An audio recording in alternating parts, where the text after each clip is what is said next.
your marriage counseling session a success? Hi, I'm Tanya Tripathi, the senior couple therapist and a licensed clinical psychologist at the Marriage Fit.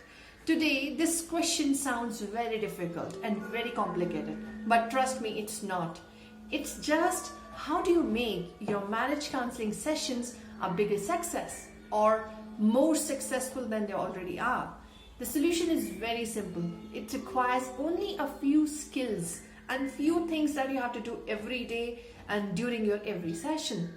First, awareness. Like when you're going for your session, apart from your therapist, you need to be aware of what I'm going to be talking about today, or what things do I need to discuss with my therapist, rather than just going unprepared, getting into the session and getting lost or not getting the most out of your sessions.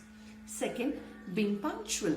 If you are given 60 minutes for your sessions, make sure you're reaching 10 minutes before your session so you can have your full package done with your therapist rather than leaving things incomplete or half done or not done at all. Third, finishing off your homeworks and your assignments by your therapist regularly.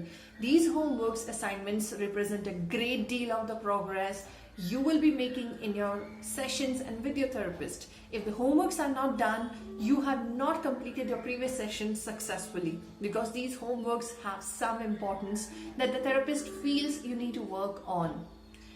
Third, being open, honest, and very communicative with your therapist.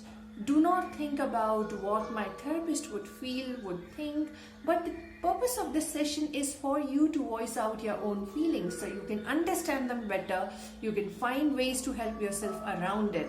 And trust me, if you keep these factors in mind, your session will be more successful. Thank you and good luck.